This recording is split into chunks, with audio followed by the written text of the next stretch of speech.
depending on where some of you go to high school, it might be smaller than your high school. We have about 470 students in our first year class each year. I mentioned we're highly selective. Regardless of how many applications we receive, we are looking to fill a class of that same size, about 470 students. You may have seen that this year there's been a pretty large increase in applications, especially at selected institutions. We received about 40% more applications this year than we have in previous years. I see our current students are shocked as well to hear that. So very selective, a little bit more selective this year. A lot of that has to do with the national move to being test optional this year, which is great. It means that we're giving more access to more students. Clearly, tests can be a barrier for students, considering the large increase in applications we've received when making that shift. So certainly still a selective pool, but important to highlight that here for you all as well. One way in which you can make your applications stand out is your art interest. I imagine if you're here, you do have an art interest. You probably are an artist in your own right. Maybe you're a dancer, maybe you are an actor, maybe you play an instrument, photography, drawing, any of those things. We want to see those things and know about that as part of your application. And it's not binding, so that's important to know.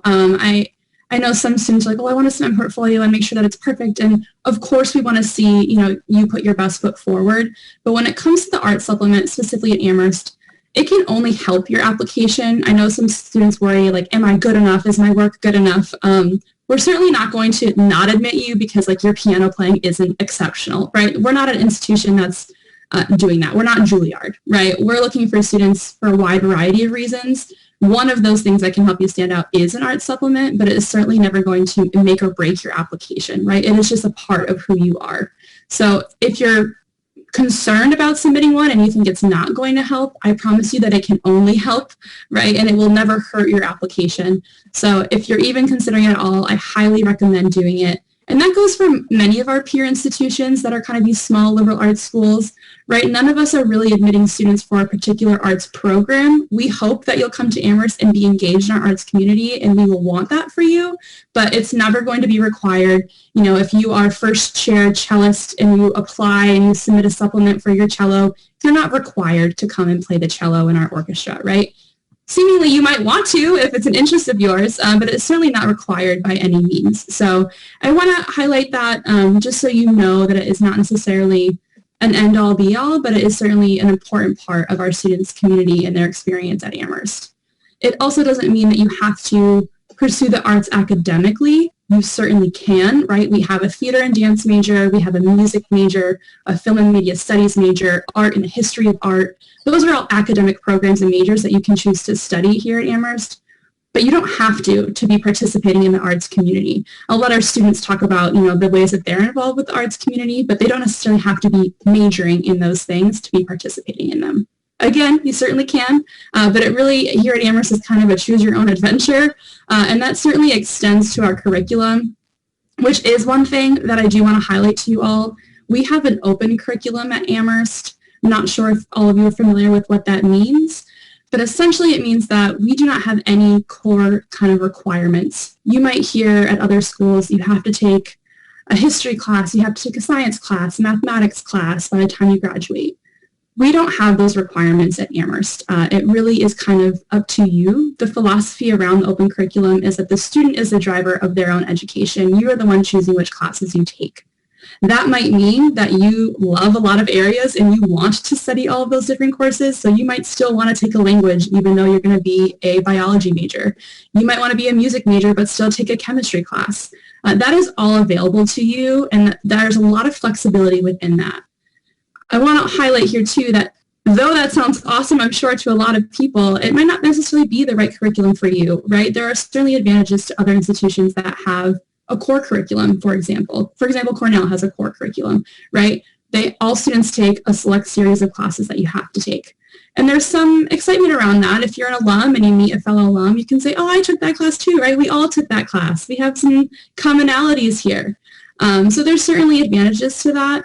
It also means that you do have a lot more structure in your program and there's kind of less choice for yourself. So if you're someone who is pretty independent and you do like to really be the one picking which classes you're taking, certainly an open curriculum might be more accessible to you and something that you might be looking for. So I'm not here to tell you that one is better than the other. I'm just here to say that it is certainly different. We are one of only 5 colleges in the nation that have an open curriculum. So it is distinctly different from a lot of our peer institutions even as well. As I'm chatting at you, I realize I've been talking at you already for 12 minutes, which is super fun for no one. Please drop questions in the chat box as we go. I will cover them later or incorporate them as I chat. And we are going to get to just strictly Q&A with the students, so we will get there, I promise. In talking about the open curriculum, I do want to let you know there are a few kind of rules, right? We don't just let you figure it out for yourself. Here you go. Here's your 4 years. Have at it. You do have to declare at least one major. I say at least one major because a lot of our students will choose to double major. There is a lot of flexibility, as I mentioned, within the open curriculum, so there is a lot of room to double major. You do have to take 32 classes by the time you graduate, which is your standard 4 classes a semester over your 8 semesters. That does look a little different now in the pandemic. We've changed that up just a smidge. But generally speaking, you do take your 4 classes a semester over your 8 semesters at Amherst. The third requirement is that you take a first-year seminar class. The first-year seminar is the only required class that all students at Amherst take. It is exactly what it sounds like. It is a seminar in your first year. It is made up entirely of first-year students only. Typically about 12 to 15 students will be in that class with you. And generally speaking, it's also your orientation group. So you would know those students already. You've already met them. You get to see their faces. You have some kind of comfort going into your first college class. It is meant to be pretty writing focused. We want our students to kind of get acclimated to what the Amherst faculty are looking for in the writing, especially the academic writing. So it's kind of Amherst boot camp, really gets you going, gets you used to what they're looking for, as I said. But they are in a lot of different disciplines. So generally with the first year seminars, we offer different ones from year to year. Some are offered every year, but it's usually faculty who are volunteering to teach those classes because they get to kind of design their own curriculum. Sometimes that means it's a little quirky. Sometimes it comes from research that they've done on their own within their discipline, and they come up with the course descriptions that you can read through over the summer, choose one, and kind of select which area you want to go into. That might be an art-based lecture that you want to do. For example, there are students who come to Amherst knowing they want to study history, but the first year seminar that they read a description of is taught by a professor in the music department. Or a lot of the first year seminars are co-taught by teachers in two entirely different departments, right? So one first year sem might be taught by a music teacher and an economics teacher. On the surface, pretty different, but when you come to Amherst, you'll soon find that many things are not that different. There's a lot of interdisciplinary work that happens at Amherst, and the faculty love to collaborate too. So you can choose a first year seminar that is actually not rooted in the department that you think you might want to study when you get to Amherst. You also do not have to declare, and actually cannot formally declare a major until your sophomore year, because we want our students to really explore different disciplines that they think they might be interested in.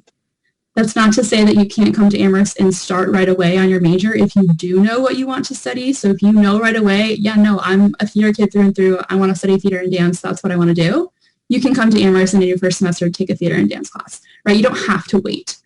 But if you do come to Amherst, you think you're a theater kid through and through, you take your theater class and you're like, oh, this is great, but I also took a really cool religion class that I want to continue pursuing, and now I want to double major in religious studies and theater and dance, that's also great, right? You can do both. So there's a lot of kind of freedom and flexibility there, which is really nice if that's what you're looking for. Questions on any of that? Feel free to raise your hand, virtual hand, if you're comfortable speaking out loud to the group. Happy to unmute you or have you unmute yourself and ask the question, or you can drop them in the chat as well, and we can ask them there. For my current students, is there anything that you want to touch on based on what I said? Any of your first year seminar experiences that are popping out to you that you think might be interested to this group? Ooh, I see a question. I see a tentative hand from Tess. Go ahead, Tess. Can you unmute yourself? Maybe I can do it. Yeah, go ahead. Yeah, I can unmute myself. Great, love it. So I was just wondering kind of what's the community like in terms of the arts, not in terms of like classes, but in terms of like extracurricular arts? Like what's the community like around that? Great question. Thank you for that. I'll pause now to allow our current students to introduce themselves, and they can all speak to what they're involved in the arts community, and that way we can kind of guide that question a little bit more. So I will start with Bianca, and then you can pass the torch to the rest of them, Bianca. Yeah. Hi, I'm Bianca. I'm sophomore class of 2023. I'm from Nashville, Tennessee. And I use she, her, hers pronouns. Most of my life, extracurricularly, socially, revolves around the arts. I have a lot to say, but for right now, I'll just say I'm in the orchestra, ASO, Amherst Students Orchestra. I play violin. I also do like just for fun. I play with the jazz kids and stuff, and I can talk more about that. I am involved in student theater. I write and direct with them, and yeah. I can talk more later about any of those things. That's me. I actually did the creative arts and performance orientation, so I can also talk about that. Alexi. Hi, I'm Alexi. I use she, her pronouns. I am a junior majoring in political science, and I'm also on the pre-med track. And I'm originally from Murfreesboro, Tennessee, which is an hour south of Nashville. On campus, I'm involved with a lot of things. I would say about half my extracurricular time goes to the arts. I am in 2 different dance performance groups. So one of them is DSAC, which stands for Dance and Step at Amherst College. It's a hip hop and step based group. I perform and choreograph for that group. And then the other dance group that I'm a part of is Intersections Dance Company, which is a contemporary and ballet based group. And I would say besides just having rehearsals and meetings and performances together, we also have a few different social events spread throughout each semester. In a normal semester, we'll have fun little like company dinners or big DSAC dinners, especially during show week for that company. And then we'll also have like more laid back social events that are just kind of whoever wants to attend sort of things. So I would say that a lot of social life Amherst in general kind of does revolve around the extracurriculars that you're involved in. I think the arts have like a pretty good place in that mix. Oh, Laurel, sorry. Hi, no worries. Hi, I'm Laurel. I'm a senior. I use she, her pronouns. I'm a neuroscience and music double major, and I'm also kind of newly minted on the pre-med track. By newly minted, it's not that new anymore, but it was new at a time. And in terms of like arts that I do on campus, similar to what Alexi and Bianca said, pretty much all of my extracurriculars are very like intertwined with the arts. So I've been involved in student theater with the Green Room, as Bianca talked about a little bit, and I've also been in a couple of theater department productions. And I also do voice lessons on campus, and I'm in an a cappella group. And my sophomore year, I also lived in our arts theme house, which in terms of like arts community is just like one of the coolest opportunities I've had at Amherst. So we lived in like this like really beautiful house, and we put on shows for each other, and every 2 weeks we have something called Coffee House, which is just like an open mic essentially, and it's just like a great way to like be in community with other people who are like doing and making creative stuff. Yeah. Awesome, thank you. Tess, does that help a little bit, or did you have a more specific question at the time? No, that definitely helped. Thank you so much. Awesome, thanks. I do see a question too in the chat. Would creative writing be included as part of an arts supplement? We actually do not have a creative writing major necessarily, and so we don't do an arts supplement for creative writing. We don't have faculty members who review those supplements. You can certainly submit creative writing like as a miscellaneous part of your application if you'd like to, or I would mostly encourage you to just incorporate that in your activity section and just note that that's important to you. That's something that you spend time doing. It also might come through in your recommendation letters, so if you have a teacher or someone that you work with who can speak to your writing, that likely might shine through as well, but we don't have creative writing as a separate part of that art supplement right now. That is a popular question though, so maybe one day we will. I also see a question about visual arts courses and how much variety there is. Do any of you of the current students know or could speak to some visual arts? I don't know that many of you highlighted that necessarily, but do you have any familiarity with that? I have a few teammates that have been visual arts majors, and what it seems like they primarily do is they took like really general classes here at Amherst, but if they wanted to do more like physical arts, if they wanted to take like an advanced level pottery class or an advanced level drawing class, they were able to utilize the 5-college consortium to do that. So one of my captains my freshman year actually took a class at Hampshire each semester because she wanted to take drawing 4. I forget which specific style she was focusing on, but she was able to head over to Hampshire like once a week to really focus in on that specific focus. I'm not really sure if that's what you were asking per se, but I feel like that kind of lends to it. No, that's helpful. That's also a great transition for me. I was actually going to touch on the 5-college consortium a little bit just for the folks who are unfamiliar. The 5-college consortium is actually another way in which we are pretty different from our peer institutions. We have a partnership with 4 other local schools that are right in our area. We're all within a 15-20 minute radius of each other. Does anyone know the 4 schools that are in our consortium? You can drop it in the chat, or you can unmute and say them out loud if you think you know them.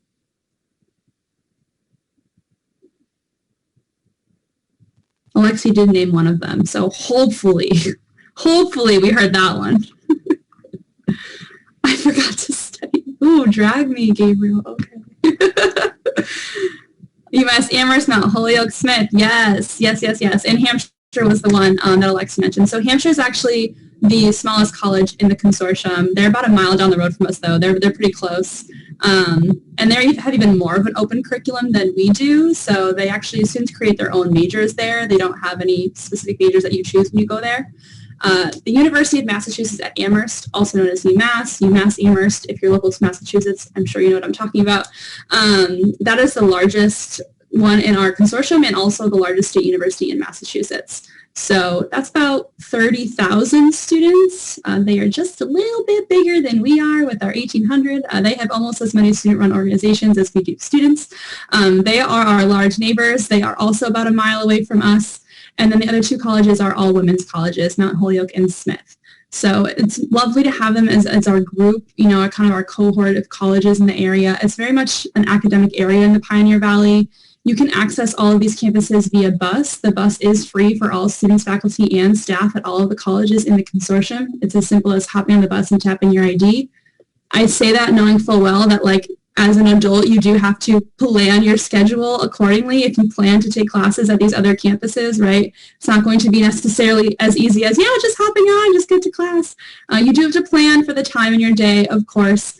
But I will say if you end up having a lunchtime class over at UMass or something like that, you can also get a stipend so that you can eat over there on their campus and you can really hang out on that campus too, which is really nice. Even if you're not taking a class over there, it's kind of a nice way to utilize more physical spaces and really kind of get off of a small bubble campus sometimes. So it's certainly nice to do that. You can take technically up to half of your credits at those other institutions. It's certainly not common to do that, but in a case like Alexi was just mentioning, if there's classes at other schools that we don't offer, or if you just want a variety of classes, it's nice to kind of have the ability to go and do that. So there are some students, we actually had one summer intern who has made it their mission to take at least one class at all of the colleges in the consortium before they graduate, just to say that they did and get some variety. We're not going to have your really large lecture classes at Amherst. That's just not who we are as an institution. Our classes are generally very small. But if you're kind of looking for your Elle Woods moment and you want to go to a large lecture, you can take a class at UMass and sit in a 300-person lecture hall and just to see what it's like, right, and experience that. So it is nice to have that variety, but still call Amherst your home base. And other students on those campuses can take classes at our campus as well. So in any one of your classes, you might end up having a consortium student in your classes too. It adds a nice perspective, some nice variety. So it's certainly a nice option. There's also the ability to do extracurriculars at those campuses too. So if there's a student-run club that you want to take part in on another campus, a lot of them are open to students. I see this particularly being popular with dance and theater. There's a lot of dance going on at Hampshire as well. Smith to if there's a production going on another campus that you want to audition for, oftentimes that is open and available to you. And same thing on our campus as well. I'm not sure how common that is. Maybe some of the current students can speak to that a little bit more, but it is certainly an option. And it's, again, nice to have other communities that you can be a part of aside from just the Amherst campus, which obviously is small and has its advantages and disadvantages. So it's nice to kind of have those other communities to pull from. I'm going to jump to the questions in the chat. But are there anyone else have a question they want to ask out loud? Yeah, go ahead. Is it Zena? Yeah, actually, I'm on my mom's phone, so my name is Lila. But I was just wondering how often there's sort of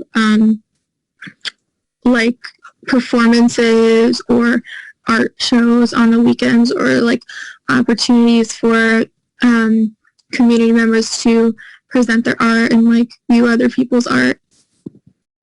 And obviously probably COVID has like made it different, but just like generally, how often would that happen? I will let any of the students grab that one. I can speak to that a little bit. Yeah, that's a great question, and I am very excited. Basically, my freshman year, I figured out, like, by my second semester that I could go to a show pretty much every weekend, and it made my life a lot better. It's so fun that there's both a lot of, like, student-run organization shows in dance, in theater, in music, and there's also always department shows going on in music and dance and theater and fine arts. But they also bring to campus like professional shows that are touring to schools and venues. I saw some really cool contemporary theater pieces that were done by professional companies. And so yeah, there's a ton of different venues on campus, ranging from like a traditional theater to this place we have called the Powerhouse. It's like a renovated like old powerhouse where they do cool shows. Yeah, so there's really always an event going on, multiple events going on actually, not obviously during COVID, which is different, but I've still been able to see a lot of theater and dance and music on Zoom, which has been better than nothing. So yeah, I'm sure other people have stuff to add, but that's just been my experience. Yeah, I would definitely echo what Bianca said. Between like theater shows, both department and student run, and then like the Amherst Symphony Orchestra and a cappella groups and DSAC and pretty much all of the like different arts groups we have on campus, plus like visual art shows. Pretty much every weekend there is something to do, which is kind of an embarrassment of riches as like someone who's involved in art also, because there's this like having to figure out like what can I do of all of the things, like what should I audition for, and if I get into these shows, like okay, like how much of this should I be doing? Yeah. Oh, also, I know things are different now because of COVID, but a really good friend of mine who is a theater and dance major actually is getting to do her thesis in person, and you have to like sign up for slots, and it works totally differently. But that's really cool and also an option even now. Awesome. Thanks, guys. I see a question, too, that I think might be good for Lexi. I'm not sure for the other two students if you also do athletics, but this one says, from Daphne, I'm interested in athletics as well as music. How difficult is it to do both? Yeah, so I am the coxswain captain for our club rowing team, and I also race on our alpine team. I think that club provides a pretty good model. We aren't varsity, but we do practice and compete a lot, pretty heavily. I think it's all about time management and prioritizing certain things. I knew when I came to Amherst that I wanted to be involved in some sort of club sport. I didn't realize that crew would take up so much time out of my week as it does. When we're in season in a normal year, when we're competing, I spend anywhere from 20 to 25 hours a week dedicating to practice and to regattas just for rowing. But I'm able to basically push all of my rehearsals for my dance groups into the evening around like, sometimes my rehearsal will be at like 8:30 or 9. I'll get out at 10:30. I'll go right back to my room, shower, go to sleep, get up early to get homework done.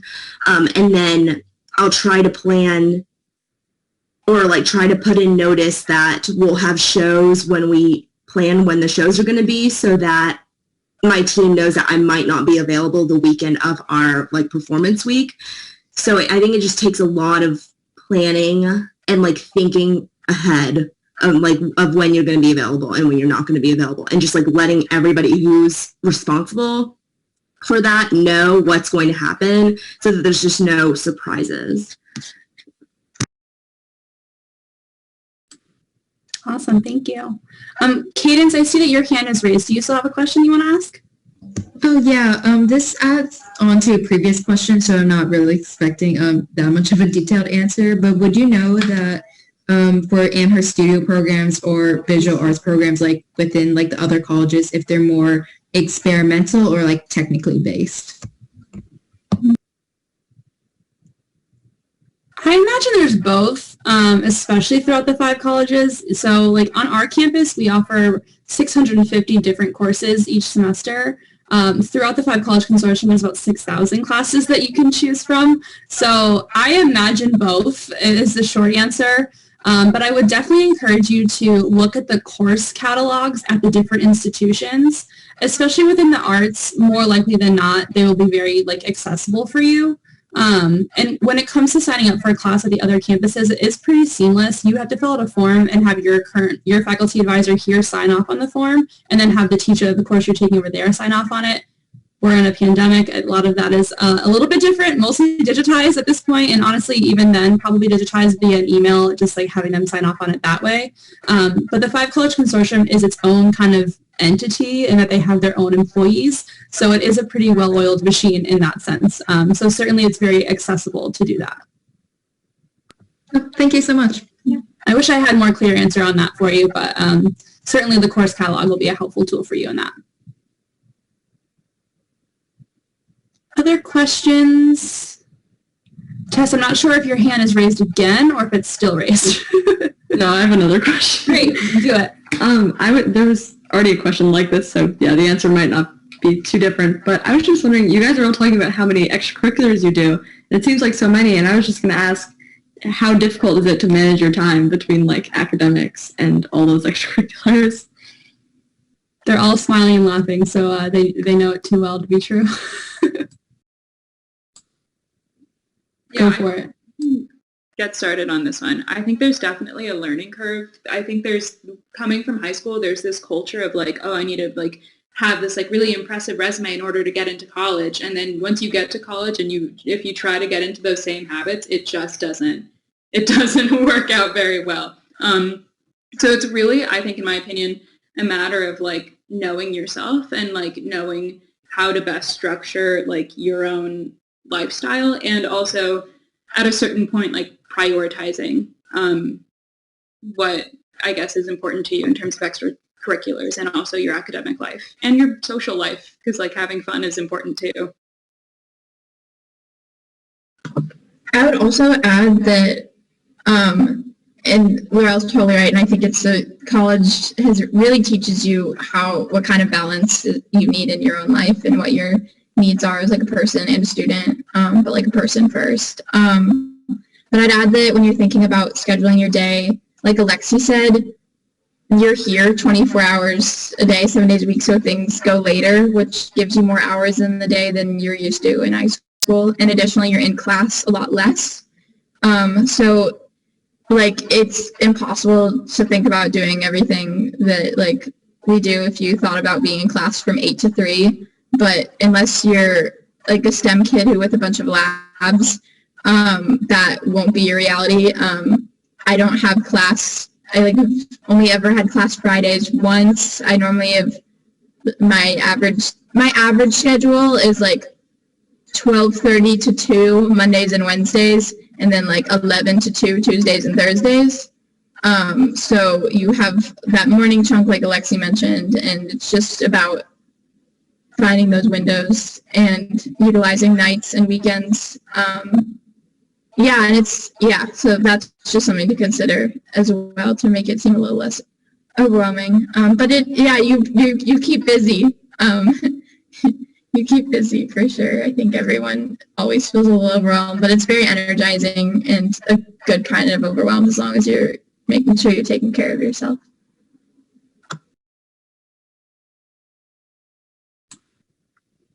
Great. I see Sarah has a question. Hi, yes. At such a small school with such small classes, how often do you get your first choice classes? I can take this. So I think classes kind of, or like, depending on the level or depending on the style of the class, it's kind of oriented towards a certain year of students or a certain like major / or non-major group of students. So oftentimes like upper level seminars will be catered more towards juniors and seniors that are majoring in that major just because it's usually a requirement for the major, versus introductory level classes. If you're a junior trying to get into intro to psychology, most likely they're going to prioritize freshmen and sophomores who are looking to try to figure out if psychology is the major that they want over a junior who's already declared something else possibly. But I've found that if you're really persistent, that you can get into, every semester have had to do this process that I will explain, and I've only gotten rejected from one class. If you go to, before the first day of class, if you email the professor like several times, like over the break, right before ad drop period starts, expressing your interest in the class, you show up on the first day, if you talk to the professor before and after that first day of class, and you email them following up afterwards, most likely they'll let you in. It's just, they just need to see like that demonstrated interest. And then a lot of classes have a cap, so they'll have a 20 student cap, but they're willing to like accept that one extra student who's like showing how much they want to take the class. So I feel like it's just kind of, if you really, really want it, you can get it. You just have to show how much you actually want to be in there. Thank you so much.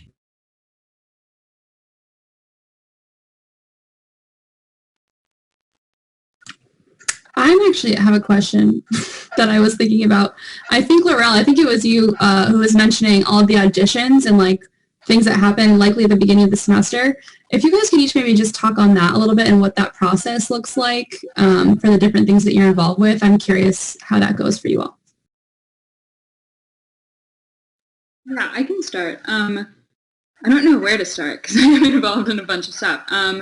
I guess I'll start with theater, and Bianca can speak to this as well. So for every show that gets put on, you usually have to audition for the show. So it's not like, oh, I'm affiliated with this group and therefore I will be in this show and I get assigned a role. But there's also opportunities to be involved in a show, typically with more so with student theater than with department theater, although there are opportunities in both. Aside from acting, there's also opportunities to be like stagehands or involved with the crew, or involved with like production in general. So usually you go in, you do some kind of audition, and then there's usually also callbacks.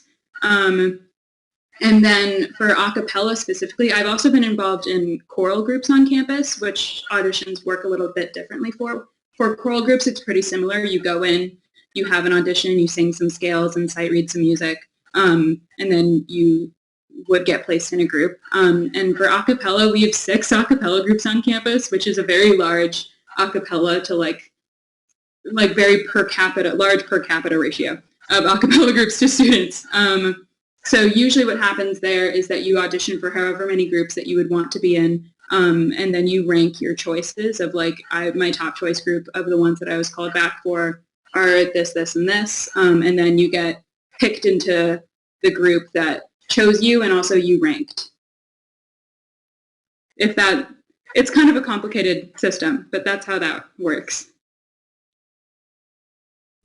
Yeah, that was pretty comprehensive. I'll add for orchestra, you have basically the instructions for the orchestra auditions will be on the page before the year starts, and so you have to come having prepared 2 short pieces. Then they'll give you something to sight read. So if anyone's interested in orchestra, that's just a little tidbit on that. And then I know way too much about the student theater casting since I'm directing right now. But I don't know very much at all about the department. I just saw a question about theater. Theater production is well funded. I can answer for student theater. It's really cool because if you're in student theater, there's a lot of room to get involved. And this is kind of ties into the whole auditions thing too, because basically we'll have like a season for student theater, and anyone like starting in the beginning of like the club fair or whatever, you can sign up for the theater group, and then you're able to go to the meetings. And the meetings is where they pitch and decide and vote on shows. It's a super kind of like democratic process. You can put your name in to direct if they're looking for directors. You can pitch a show with yourself as the director or not, and if you don't, which that's how they kind of reach out to other people for directors.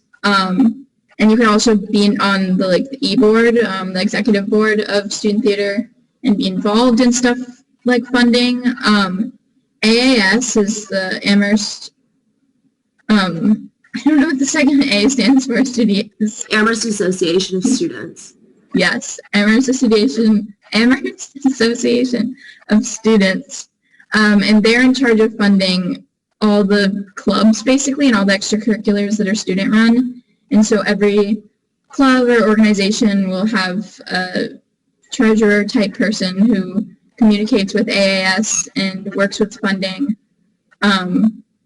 So you can be involved in that if it's something you're passionate about. And I've never had a budget shortage that I couldn't work with when in my experience working with student theater.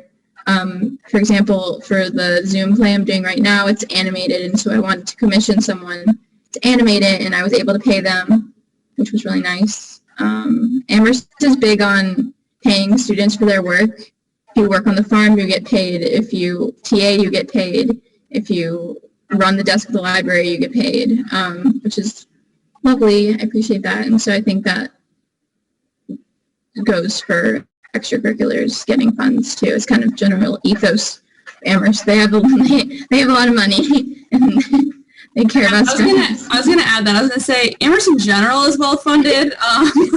We're very lucky to be in the position we are in, but certainly in general, very well funded institution that mostly gets poured into the students, which is awesome. So.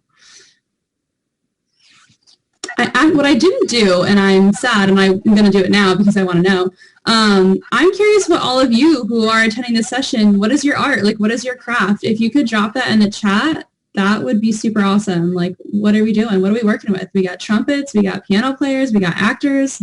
What we call in our admission committee, we'll go, oh, she's a dancer. We have a dancer. We say that often. Don't know why. It's like a running joke, but we do. We get excited. Musical theater, very cool. Art history, illustration, painting, photography, basically everything. Wow, love that. God, I wish you could just share a screen and have everyone just show me their art. I definitely geek out over all the supplements. I see trumpet, nice. I nailed it. That was my first guess.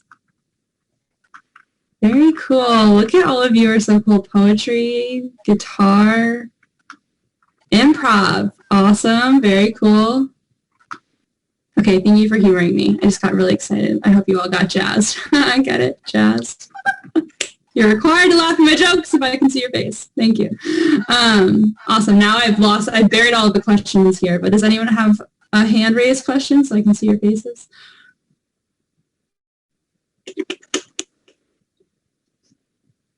I have a question. I didn't raise my hand. I hope that's okay. Go for it. Is there any improv on campus?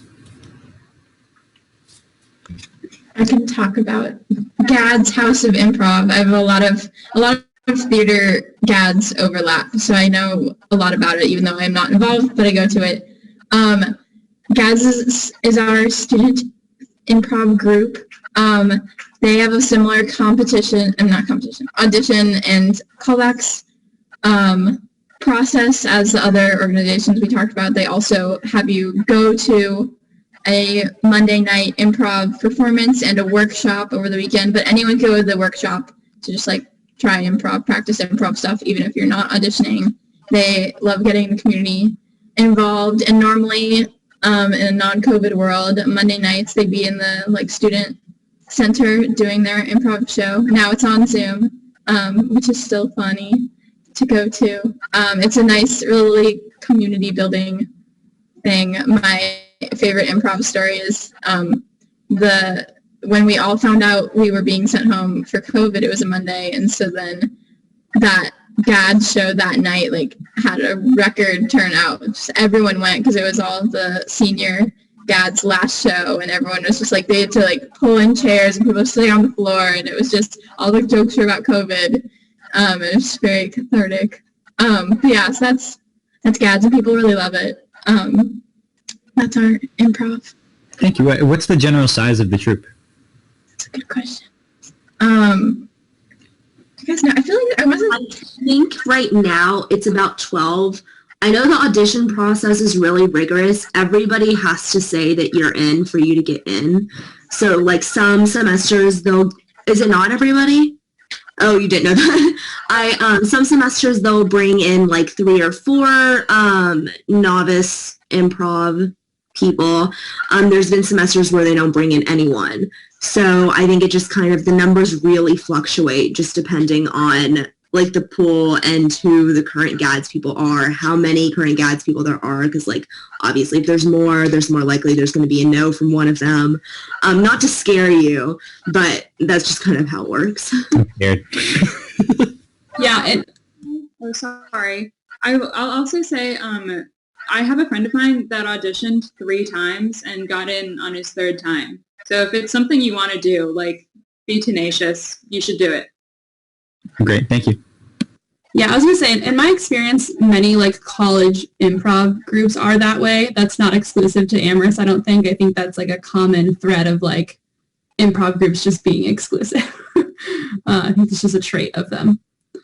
Bring it up with Amy Poehler. She'll help it out. This question came in the chat too. What kind of productions do the theater groups put on? Are they more like one-act plays or full musicals? I'll start this one, and then Bianca, if I miss anything, please add on. Pretty much everything. So we definitely put on a mix of one-act and full-length plays between the green room and the department. And then the department doesn't tend to do a lot of musicals. We did 1 musical as someone's thesis. But usually musicals get done through the green room or through the Amherst musical, which is another student-run group, and they do an annual musical over interterm, so that usually gets put on in February or March. Another really cool thing about the department is if you are planning on being a theater and dance major, everyone has to do a thesis. So that means that a lot of the work that comes out of the department is also very student-driven, and it's people who have, kind of spent their college career cultivating their interest and their creative passions that culminates in a final piece that you can audition for. I've been in a few people's theses, and they're always really fun. Yeah, I think Laurel got most of it. I just add that through basically, like she said, anything is possible, especially in student theater, because you can pitch anything you want. So anything you want to see, not necessarily will be put on, but you can pitch it. And if you do a good job, hopefully people vote for it.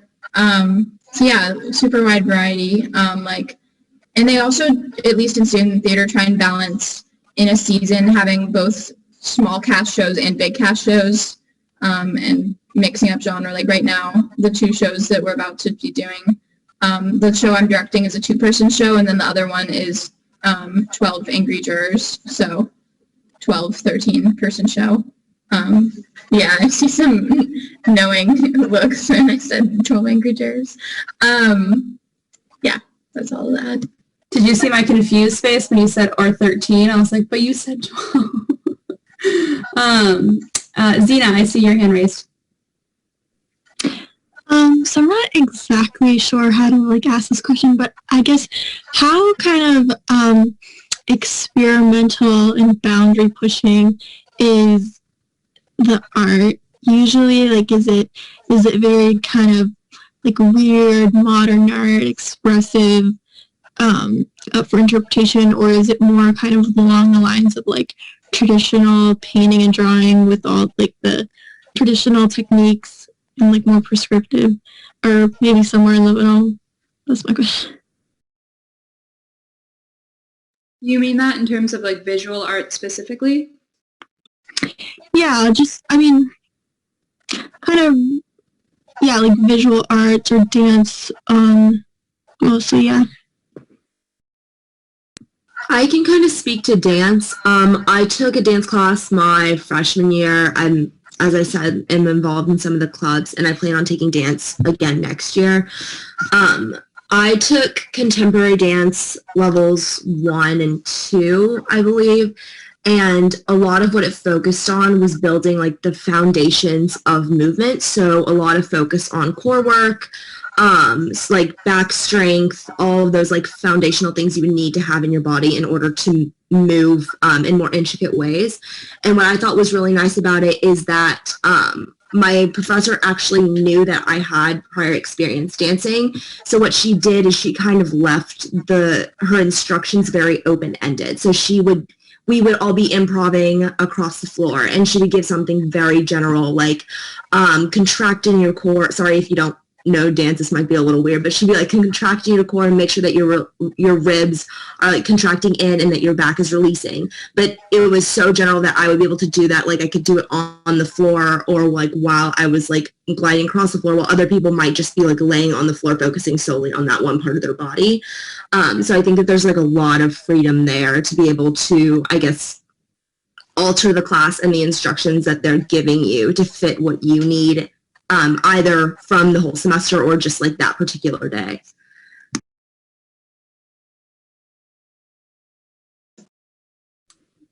I know some people have to head out. We are going to be wrapping up in the next 5-ish minutes. If I could ask the current students to drop your emails in the chat now, just so people have time to write them down in case they want to reach out to you all afterwards, that would be awesome. No worries if you have to head out early also. I also wanted to mention, we do have the Mead Art Museum on our campus. While it's not necessarily, crucial for everyone to be involved with that, I do think it's a really great museum that we have on our campus that is open to the community in non-COVID times as well, and it's got a great collection. They're constantly changing it. I believe a large majority of it too, students do have a say in like the collection and the pieces that get to be literally collected by the college. So I'm going to link that in the chat too, just in case anyone wants to poke around that a little bit. But there's a lot of research that goes on through that museum as well for students who are studying art in any capacity. And there's a lot of classes with so many exhibits, events that end up happening at the Mead. That's really, really cool. So definitely a nice highlight as well. I also am going to drop in the chat once I go grab the link to our information about our art supplement. There are different specifications depending on what you're submitting for. So some departments want a recommendation letter from someone, some departments just want media samples or a resume, and it's different depending on what you're submitting for. So those are all outlined on this website. So I'm going to link that for you all as well, just so you can poke around that if you have questions about that. But let me go back to other questions. What have students continued to do with art during COVID? I know some of you have touched on that a little bit, but if you want to highlight maybe some things that would normally happen that either have not been able to or have happened but in a different capacity, I think that would be awesome to hear. Are you talking about a specific like discipline, visual arts or music or theater or dance, or just in general? Just in general. I can touch on that a little more. I think people have been really creative with Zoom and trying not only to transplant how things normally are onto Zoom, but really adapt to be able to utilize the medium to do things we wouldn't normally be able to do otherwise. They've done some really cool things with orchestra, and I know in other music groups with individuals recording themselves and people being able to edit together. A lot of radio plays in theater, which has been really cool. And like the one I'm directing, as I said, is like an animated radio play. And I have a lot of friends who are doing arts classes on Zoom, photography, drawing and stuff, where they kind of are given supplies and just do it, the actual assignments kind of in their own time. So I think things are really, really flourishing still. If anyone has something to add.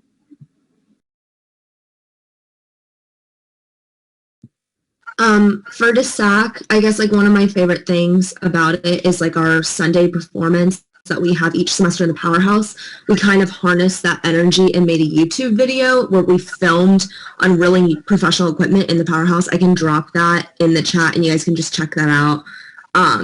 I don't think it was like it was a very creative thing that they did. I don't think that's a super original idea. I think it was like a great way to transfer it onto like a digital platform. That's just one example. Yeah, and I'll also say that I think academically, the departments have kind of stepped up their game in terms of making sure that people are still able to like develop their crafts over Zoom. So like as a music major, you take 2 music theory courses or a minimum of 2. And one of my courses got turned into a class about songwriting. So it was like we were still talking about like upper level like music theory concepts, but using those concepts to then like create songs and like how like put those into a context of like making art ourselves.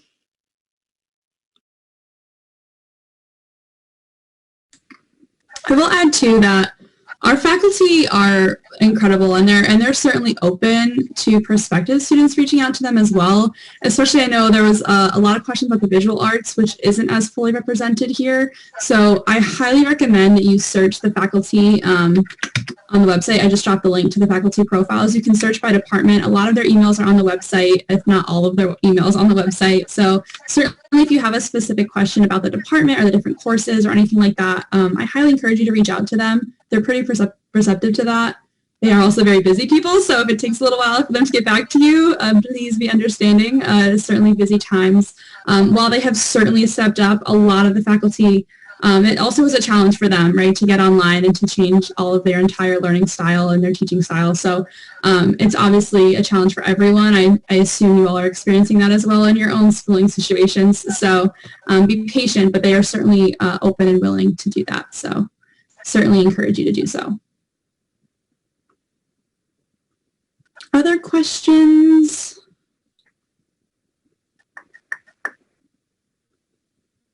To our current students, I pose a question to you. Is there anything that you want to encourage? You know, I don't want to do like the really large general advice that you have, right? That's a very lofty question, but if there's anything that you could impart wisdom upon our budding artists here as they prepare to apply to college, I'm sure that they would appreciate that. So I said I wasn't going to ask that, but then I did. So I'll just say I had a really lovely conversation once with the Loeb Center is our career center, and there's a faculty member who works specifically with careers in the arts. And I was meeting with her to talk about the literary arts and creative writing.